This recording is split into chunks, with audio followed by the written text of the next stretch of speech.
everybody, today is August 9th. I'm out in the garden and I wanted to talk a little bit about tomatoes today. These tomatoes are the plants that came up by themselves. They're volunteer tomato plants. They're beautiful. I wasn't sure what kind of tomatoes they were going to be. Last year I had vintage wine here and I was hoping that's what they would be.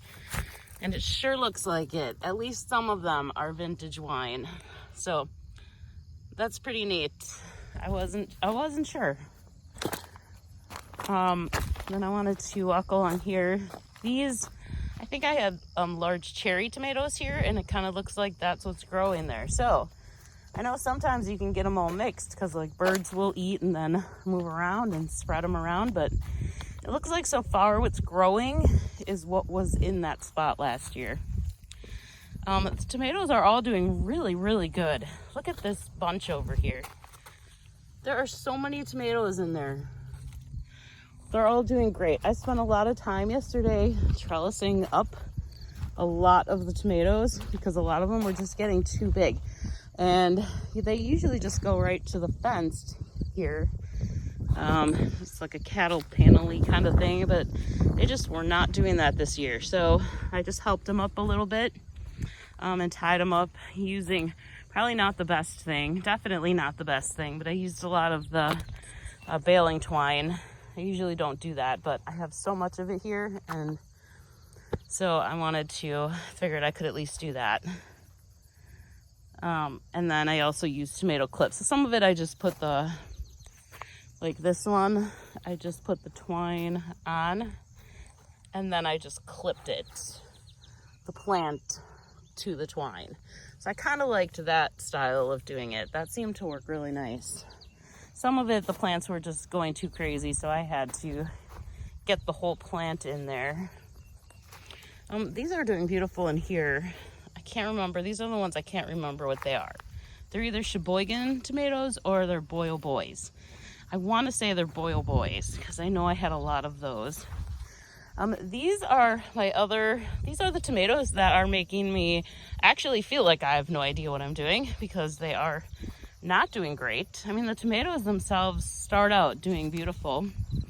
And look at all these. And there's like 15 tomatoes in there on this one little plant that's barely here.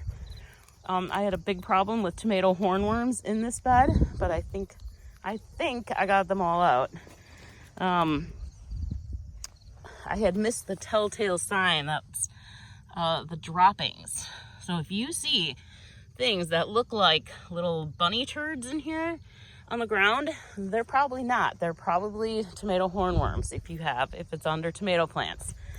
That was shocking for me the first year that I found them because they're so big. They're like way bigger than like little mouse poops and stuff. So that's another thing to look for if you're not sure how to find them.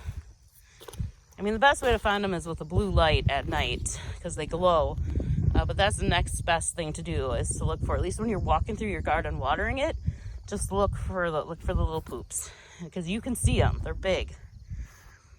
These plants, these tomatoes that all look like they're doing good are really not. They're all getting blossom end rot.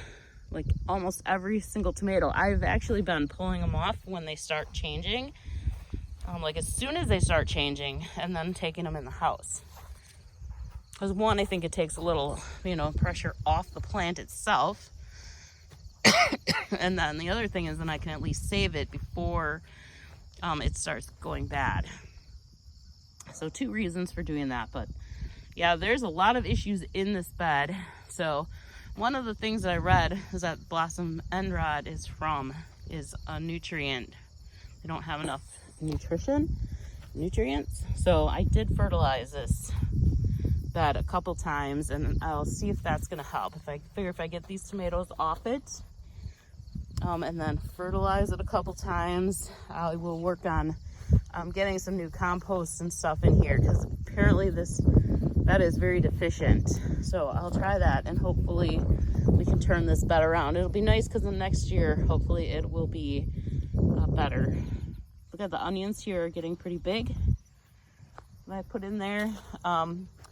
Now one thing I did find interesting, I didn't really think the basil was doing much because I've found like I think we found like 10 hornworms already this year, but there were like 3 in this bed. At least 3 in this bed. And this bed over here, you can just see how much more lush it is. It's just nice, big, healthy. The plants are still nice and healthy, but I do have basil in this bed. So it could be a different variety of things. I mean, that bed could just be kind of depleted. I did have my brandywines in there last year. So it might have just been more depleted than I thought. Or it could just be not a good variety for around here, because this was a new variety. This is Hungarian paste. Maybe those don't grow good here, so it could be that. So there's a couple different things. So it's good that, you know, if I work on it this year, then hopefully next year it'll be doing better. And now I know to put a bunch of basil in here. So I think I haven't found any hornworms over here, and I have a bunch of basil in here. And I haven't found any over here. So, but I don't think I had a lot in the cherry tomatoes last year. So I'm not quite convinced yet that it's because of the basil. So why did I put so much in here? I don't know. The plants were just so much littler than other plants, so there was just more room for the basil. And I figured it didn't hurt. But definitely these Hungarian paste could have used some basil in here. But I will definitely put some in there for next year. And see, here's one example. This is almost, that one's like, the whole thing is getting eaten over there. So it's not good. And then these brandywines do amazingly well here. So these plants were those really kind of sickly plants. I didn't know, I mean, I knew they would make it, but I didn't know how well they would make it. And they do great here. I think that's more Roma tomatoes over there, which is good, because the other ones, there's no plants left to go with the tomatoes, because I did find tomato hornworms in there. I think I do have basil in that one. So that one, I'm not really sure about that one.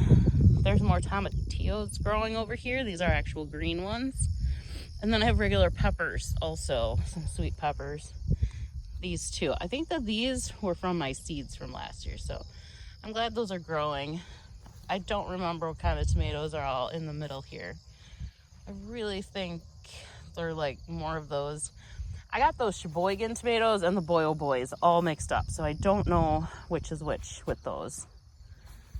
So that I screwed up on. That was a big screw up this year. I have no idea which tomatoes are which in certain beds. So that's kind of a bummer, because they were all new tomatoes, so now I don't know what kind they are.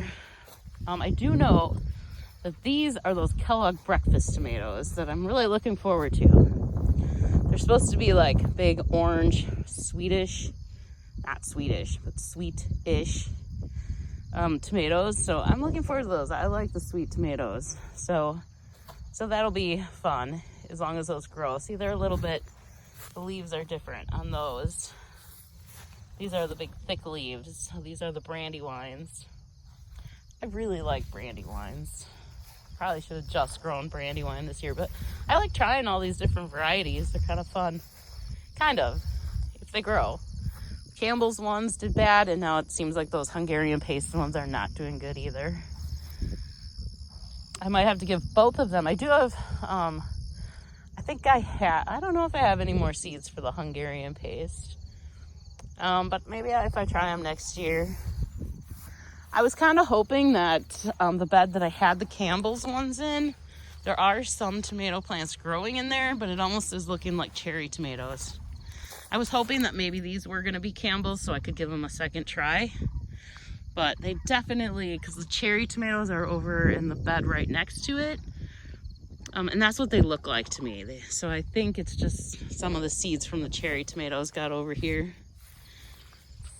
Which is interesting, because you would think Campbell's ones, I left those tomatoes in there and they sat there, and you would think that because those tomatoes sat there that the Campbell's ones would grow this year, but doesn't look like it. So maybe they are just not a good tomato for here. So I don't know if I'll even bother trying them again now that I think of it that way. And then yeah, here's just more peppers.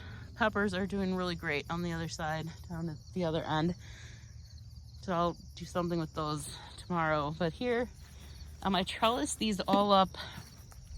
I don't know if this is gonna work. This never works for my cucumbers, so I don't know if it's gonna work for tomatoes. Oh yeah, I already talked about this over there, how I tied them. These are a little better though, because I have them tied to the panels, and then they're tied on the fence, kind of around the plant. So this is just a little more organized than the other ones were down there. And I did it on that side. So we'll see how this goes over here. I'm not so sure about those ones in the middle. I have these two panels. So it's like this, and those are in there. And when I bought my tractor, the guy told me that he had like set up panels, and then the tomato plants would grow in there, and then he could just reach in and grab out the tomatoes. So that's kind of what I'm trying to do here. So we'll see if it works or not. It might not, just because I have tomatoes on the outsides. So we'll see about that. Tomatoes are doing great here. I hope your tomatoes are doing great. Hopefully you tried some new varieties. I just think it's fun trying new varieties and seeing what you can grow. I'm very interested if it's just these aren't good here, or we'll see. Maybe now that I fertilized it, they'll do better, because there's so many tomatoes growing in there. There's just a lot. So, all right. Well, thanks for watching. And good luck growing tomatoes. Bye.